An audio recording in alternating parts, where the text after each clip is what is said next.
legacy media slammed Pierre Poilievre for highlighting how Canada's housing crisis is forcing millennials to delay having kids, despite previously reporting on the same issue themselves. Pierre Poilievre pledges to scrap the Liberals' automatic alcohol tax hikes and roll back rates to 2017 levels. A Georgetown, Ontario pub is facing online backlash for hosting a Liberal event with Marc Carney. Hello Canada, it's Thursday, April 3rd, and this is the True North Daily Brief.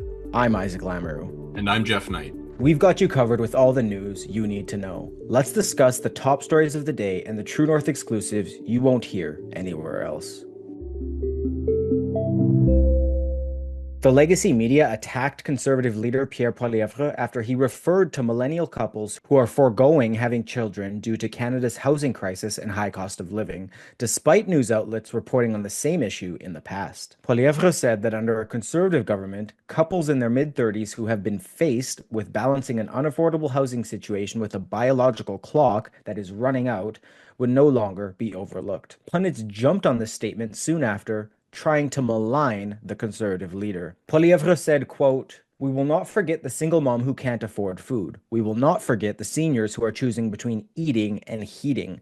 We will not forget that 36-year-old couple whose biological clock is running out faster than they can afford to buy a home and have kids." Poilievre made the comments during a campaign stop in New Brunswick on Monday. While some were quick to be offended by Poilievre's comments, claiming that he was, quote, out of touch with female voters or that they were rooted in misogyny, the statements were factual. Regardless of the polarizing reaction on social media, Canada's falling birth rate is and has been at least partially tied to the fact that most millennials have given up on the idea of ever affording a house. In fact, this is an issue that's already been addressed for several years by media outlets like CBC News, the Globe and Mail, and the National Post. Statistics Canada, a government-run agency, has also reported on this connection for years. Canada saw its lowest fertility rate on record in 2022, the same year the Bank of Canada recorded the highest inflation rate since the 1980s. So, Geoff, why is there such a double standard from the media on this? Can you point to other times where they've also reported on this issue?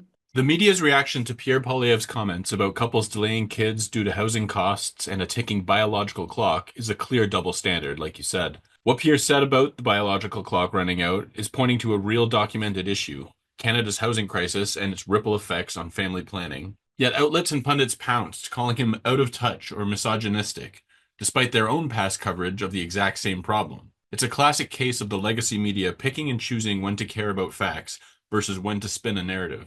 They're fine highlighting the housing fertility link when it's a dry stats story, but when a conservative ties it to policy and everyday struggles, suddenly it's a big scandal. As for other times that the media's covered this, they've been at it for years. Back in as far as 2019, CBC News ran a piece on how high housing costs in cities like Vancouver and Toronto were forcing millennials to delay starting families, quoting experts who tied it straight to affordability. The Globe and Mail, in 2021, dug into StatsCan data showing Canada's fertility rate dropping alongside soaring home prices, with young adults telling reporters they couldn't even think about kids until they owned a home. The National Post, too, has chimed in. Back in 2023, they linked the record low birth rate in 2022 to inflation and housing woes, citing economists who said it's no surprise people are opting out when basics are out of reach. StatsCan's been tracking this for ages, noting that in 2022, the fertility rate hit 1.33 kids per woman, which is the lowest ever, while the Bank of Canada flagged that year's inflation as the worst since the 80s. The media's own archives back Poilievre's point, so the outrage feels more like a convenient pile-on rather than a principled stand. Conservative leader Pierre Poilievre has vowed to end the automatic annual alcohol tax hikes brought in by the Liberals, adding that he would bring the tax rate back down to 2017 levels. Poilievre's pledge came the same day that the consumer portion of the carbon tax was paused by the Liberal Party of Canada leader Marc Carney after months of pushing by the Conservatives. The new pledge has earned applause from taxpayer advocates. Federal Director of the Canadian Taxpayers Federation, Franco Terrazzano, said that the celebration of future prospects might be dampened by the fact that the federal Liberals just hiked alcohol taxes again. He explained that the recent hike would cost Canadian taxpayers $40 million this year. Since 2017, when former Prime Minister Justin Trudeau's government introduced the escalator tax, Terrazzano said Canadian taxpayers have forked over more than $900 million for it. The alcohol escalator tax automatically raises federal excise taxes on beer, spirits, and wine annually on April 1st. By 2023, taxes accounted for the majority of the cost of alcohol. 50% of beer's cost was taxes, followed by 65% of the cost of wine, and 75% of the cost of spirits. The recent 2% tax increase on April 1st followed a 4.7% increase in 2024. While helping Canadian consumers, the federal director of the CTF also said that the Canadian brewers will rejoice after raising concerns about making it through the tariff war. He added that life will improve for Canadian restaurants, breweries, distilleries, wineries, and more. The Conservatives called the automatic tax hike a, quote, affront to our democracy, as it is a tax increase not voted on in Parliament. The party similarly pledged to cancel all future automatic tax increases. Isaac, were there any other taxes that increased this year that Canadians might not be aware of? Yeah, Jeff. So, as some of our loyal readers might remember, I previously published an article at the end of 2024 warning of the many incoming federal tax hikes coming in 2025 that the Canadian Taxpayers Federation previously warned about. Among them were payroll taxes, the carbon tax, the alcohol taxes, and of course, the temporary sales tax holiday, many of which have since been removed, at least temporarily. Firstly, the Liberals were raising the mandatory contributions to the Canada Pension Plan and employment insurance this year, which is said to cost Canadians up to $403. So a Canadian making $81,200 or more will contribute taxes worth a combined $5,507 in 2025, and their employer will also be forced to contribute $5,938. And also, just briefly, I wanted to mention that Canada's debt is much worse than the federal Liberals claim it to be, as they count the Canada Pension Plan and Quebec Pension Plan as assets in their budget, but obviously, these cannot be used to pay off Canada's debt, as previously highlighted by a study of the Fraser Institute. The two pensions account for around $716.7 billion in combined assets, equating to more than a quarter of the $2.7 trillion difference between Canada's gross and net debt. Per the CTF's debt clock, Canada's current federal debt sits at over $1.255 trillion, in part due to the fact that former Prime Minister Justin Trudeau spent more during his tenure than every other prime minister before him combined. Of course, the consumer portion of the carbon tax was recently lowered to $0, but the law still remains on the books, and Parliament must be reconvened and vote in a majority fashion to officially remove the Greenhouse Gas Pollution Pricing Act.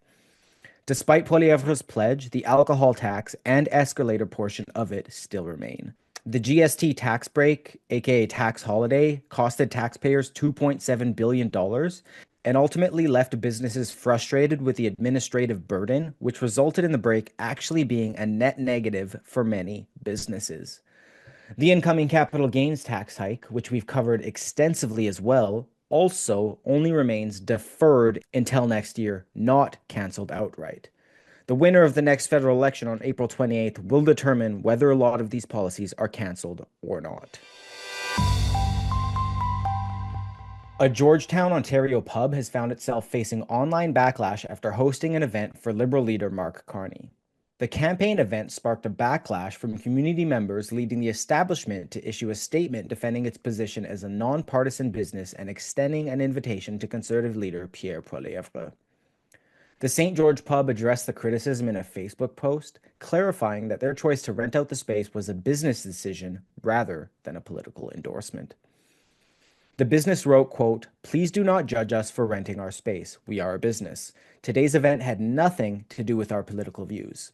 Like every party, there is a minimum spend for the space, and we were paid to host this event. If Pierre Poilievre wished, we would be happy to welcome him to the St. George."